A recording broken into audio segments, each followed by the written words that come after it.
The next speaker today is Palak Pando. She's from India and she's going to talk about counting scattered palindromes in finite words. Please. Thank you, ma'am. Hello, everyone. I'm going to present on counting scattered palindromes in finite words. So the outline of the talk is as follows. I'll start with some introduction and motivation, and then basic terminologies, which I think all of you will be familiar with. Then other results on scattered palindromes in 1D words.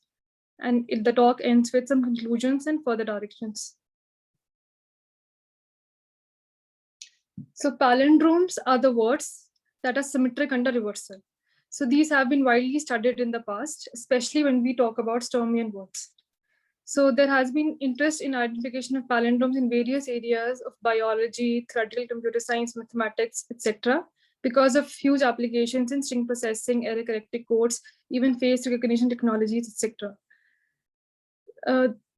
Various authors have studied bounds on the number of palindromic factors, and these are some of the papers available. They have studied upper bounds as well as lower bounds. So these are some basic terminologies that will be used. Sigma is a set of symbols. A word is simple sequence of letters from the alphabet sigma. A factor is any continuous part. So it starts from UI plus 1 till UJ. It has to be continuous. And a scattered subword is a subsequence. So it is taken as a subsequence of a word. So it has to be continuous, but it can have breaks in between. So if alpha 1, alpha 2, alpha n, this is a scattered subword of, say, a word beta naught alpha 1, beta 1, alpha n, and beta n. The length of the word is denoted by bar of u. And I've given an example where this is a word and length is 6 and BCA is a factor, but ABBA is a scattered factor. So this is A, B, 1 second. This is A, B, and BA. So this is not a factor, but a scattered subword.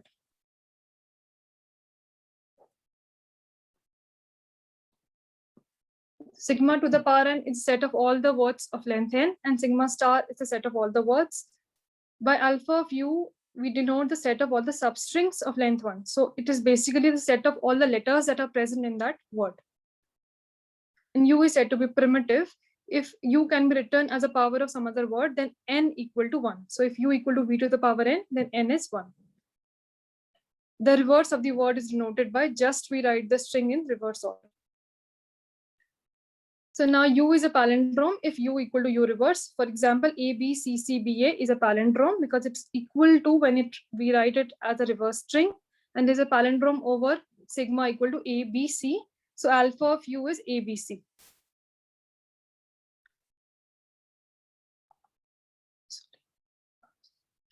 So now palindromic subsequences. These are basically scattered palindromic subwords. So these are recently studied by these authors. So I've given the papers. So in the 4th and the 6th reference, authors have studied some properties of the scattered palindromic subwords in binary words and in ternary words respectively. And in the 5th reference, the authors have studied the minimum length of the longest scattered palindromic subword in some restricted classes. For example, they have taken the words where consecutive letters are not same, or there are no consecutive 3 letters together that are same. So like this, they have put restrictions on the words and they have studied the minimum length of the longest scattered palindromic subword. So reading all these papers gave us the idea to study and to enumerate scattered palindromic subwords in one-dimensional words. And these are certain notation that we use. So pal of u is a set of all the non-empty palindromic factors of the word u, and p of u is a cardinality of this set. So this is the number. Similarly, s pal of u is a set of all the non-empty palindromic subwords, and sp of u is a cardinality of this set. For example, for this word ABAA, palindromes are ABABAAA, but scattered palindromes, there is one more scattered palindrome, that is AAA. It is not continuous, but it is present as a scattered subword, and it is also a palindrome. So we include it in the set S pal of u. So this implies SP of u is 5 for this word.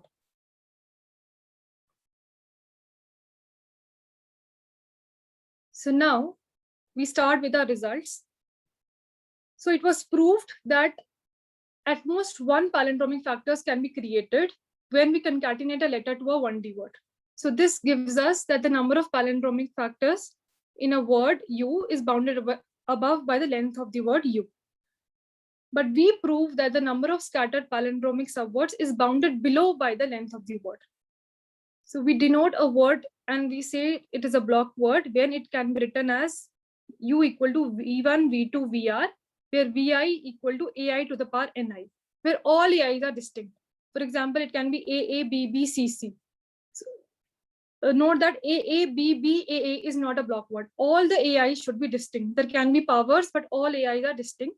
This is a block word, and we have proved that scattered palindromes achieve the lower bound, that is the length of the word, if and only if U is a block word. So this is the first result, and this basically classifies the lower bound for scattered palindromes. So after doing the lower bound, we move towards the upper bound. So this is the result on the upper bound. This is the first result that we got, that at most Fn scattered palindromic subwords can be created on the concatenation of a letter to a word of length n-1, where Fn is the Fibonacci number. So at most nth Fibonacci number scattered palindromic subwords can be created when we concatenate a letter to a word of length n-1. So this is the just the gist of the proof. So we take a word to be U dash X, where X is a letter, and we say that this is a word of length n. We just do it by induction. So let n1 be the number of scattered palindromic subwords added by the concatenation of this letter X to the word U dash. So now, if there is no occurrence of X in U dash, then we say that n1 equal to 1, because at most one scattered palindromic subword that is equal to X can be created on the concatenation of X. That is obviously less than equal to Fn. And if the number of occurrences of X in U dash is not equal to 0, then U dash can be written as alpha X beta, where the number of occurrences of X in alpha equal to 0. So now, basically the number of palindromes that are newly created are of the form X, scattered palindromes of beta, and again X, or it can be XX. So we are not counting the empty palindrome as the lambda palindrome as a scattered in the set of scattered palindromes. So we have added that one here. So n1 is less than equal to scattered palindromes of beta plus 1. Then we apply just induction process and we get that n1 equal to Fn, less than equal to Fn. So this way we have proved that at most Fibonacci number Fn, scattered palindromic subwords can be created on the concatenation of a letter to a word of length n-1. Now, if we sum this Fn from n equal to 1 to n, Fi from n equal to 1 to n, so we get Fn plus 2 minus 1. So this is an upper bound of the scattered palindromic subwords that we get in a word of length n. So this was the first result that we got for upper bound.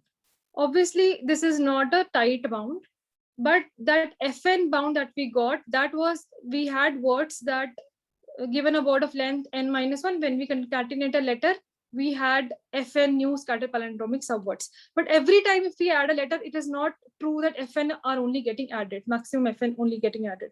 So what we did, we tried to find a better bound or maybe a tight bound for the upper bound of the number of scattered palindromic subwords.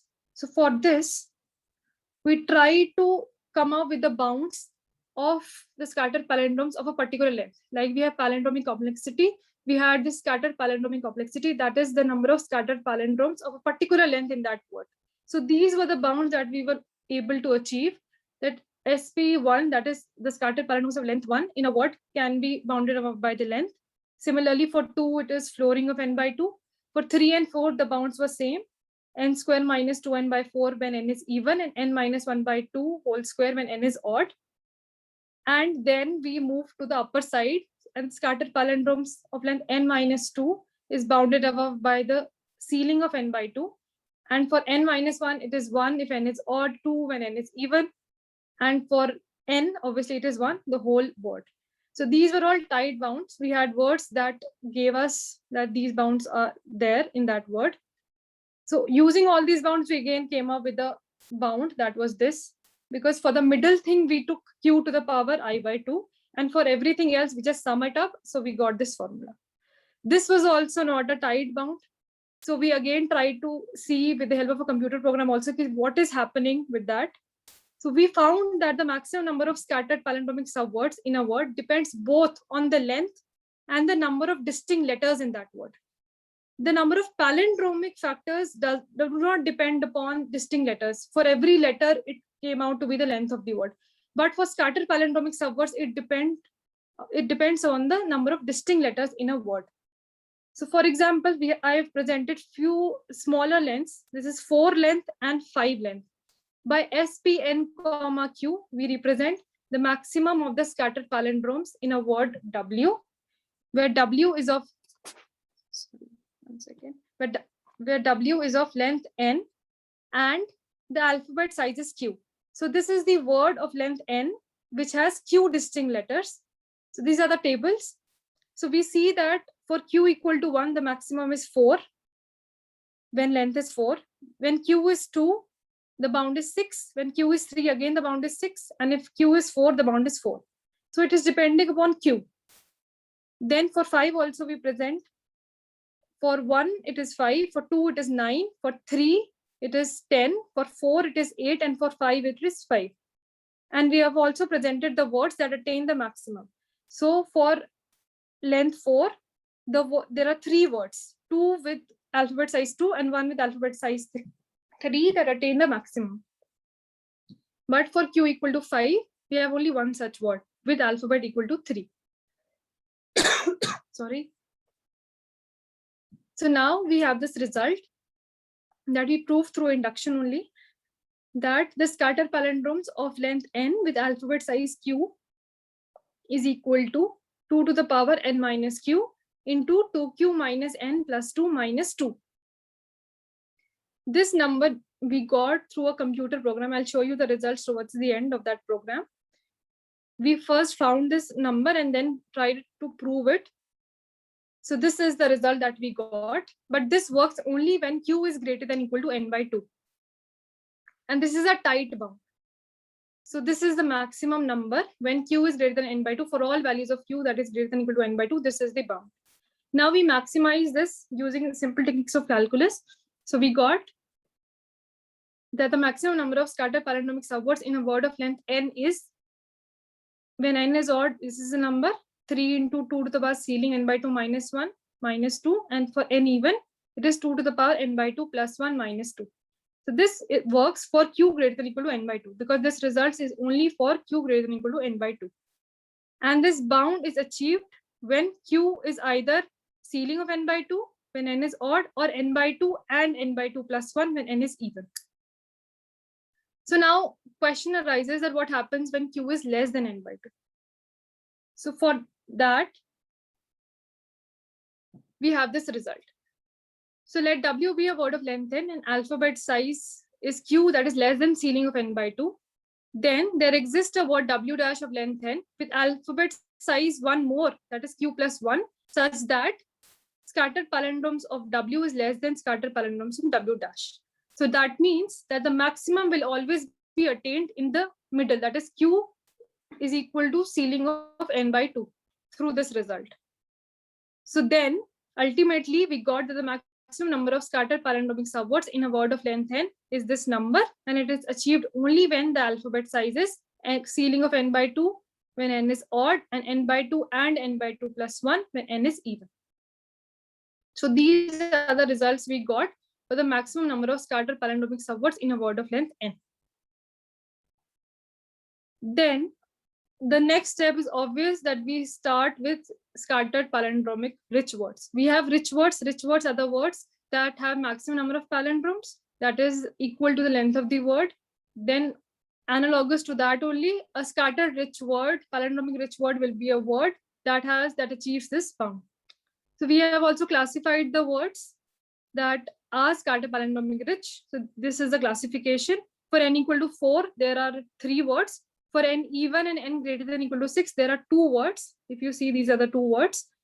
And for N odd, there is only 1 such word. This is the complete characterization of a word of length N that is scattered palindromic rich. Next, this is the table that we used for finding that bound. you can clearly see for any given n, the bound is maximum when it reaches the middle thing. So for n5, when q is 3, then it reaches the maximum. For n6, it reaches the maximum 3 and 4. So it is either the middle. If it is even, we have n by 2 plus 1. If it is odd, then it is ceiling of n by 2. So we had this table. I only present here the values till 1 to 10, both n and q. This was the main table that allowed us to find the bound. So next is, as the number of scattered palindromes also depend upon q, we defined scattered q-ary palindromic rich words.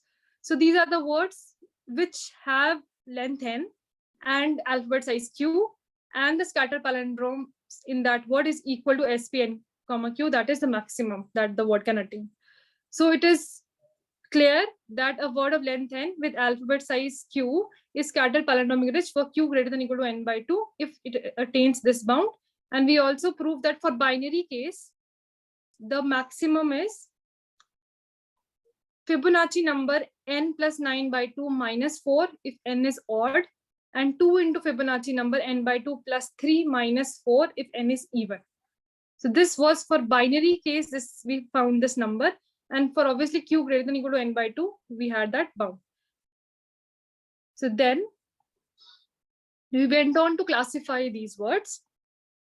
So once we classify these words, we found that a word w of length n with number of letters q, where q is greater than n by 2, is scattered q-ary palindromic rich if and only if it is of the form this. So we go a1, a2 till aq, and then we just go from a n minus q back till a1. So this is the only word that is scattered q-ary palindromic rich where q is greater than n by 2. Then also we had the number for binary word. So for binary word, this is the classification. So it is equal to xy to the power n minus 1 by 2x, where n is odd, and xy to the power n by 2, this word, and the other word is vvr reverse, where v is xy to the power fractional power of n by 4. Fractional power means if it is 3, n is 3, so the word is xyx. If it is 4, so it is xy. So like this, we take the fractions. This is the classification, as we only had bounds for scattered q-ary palindromic rich for q greater than n by 2 and for binary case. So we have this classification. So to end, we have studied scattered palindromic subwords in a word of length n. We have obtained both lower and upper bounds. And we have given the exact value of spn, q, that is the maximum number of scattered palindromes of length n with q distinct letters for q greater than or equal to n by 2, and also for q equal to 2 for binary case. The value for q with less than n by 2 is still unknown. So even on basis of the table, we could not predict. So characterizing such words is one of the future directions. Also finding the value for q less than n by 2 is one of the future directions. I'll again show you this table. This is the table that we got. And after q greater than n by 2, there was a pattern that was following. So we came with that number, but below that, there is no pattern. We try to interpolate it, everything we have done, but there is no pattern. So that's why we went to the binary case. For binary case, we found the number. So I think the most effective way is to deal with each q separately, because there is no pattern when q is less than n by 2. So we tried binary and we proved it, but then it is an endless process because n can be anything. So finding the number for q less than n by 2 is a tedious task. For greater than n by 2, it still follows a pattern. So that's it I wanted to say. Thank you. Thank you very much for your talk. We have time, so are there any questions? Oh yeah, we can see you now. Thank you.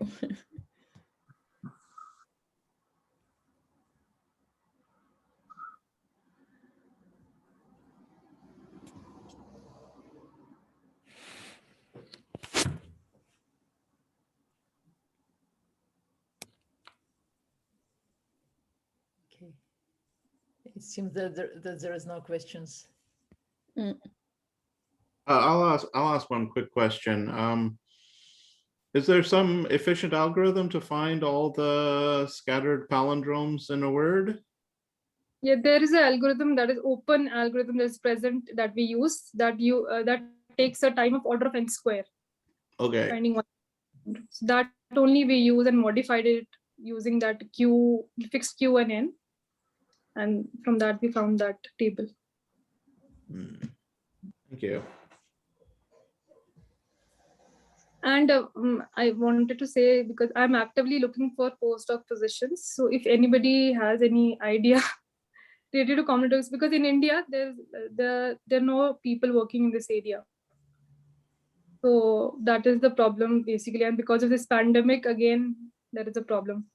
So if anybody gets to know about such a position available anywhere, so kindly let me know.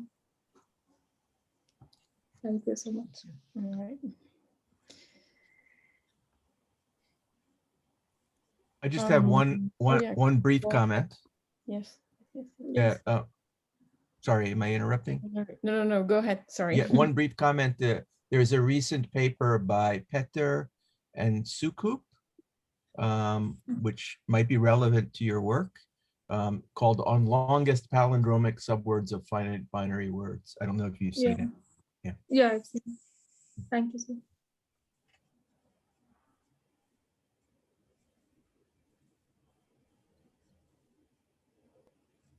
Anna, since we have time, do we want to take like a 5-minute break? Well,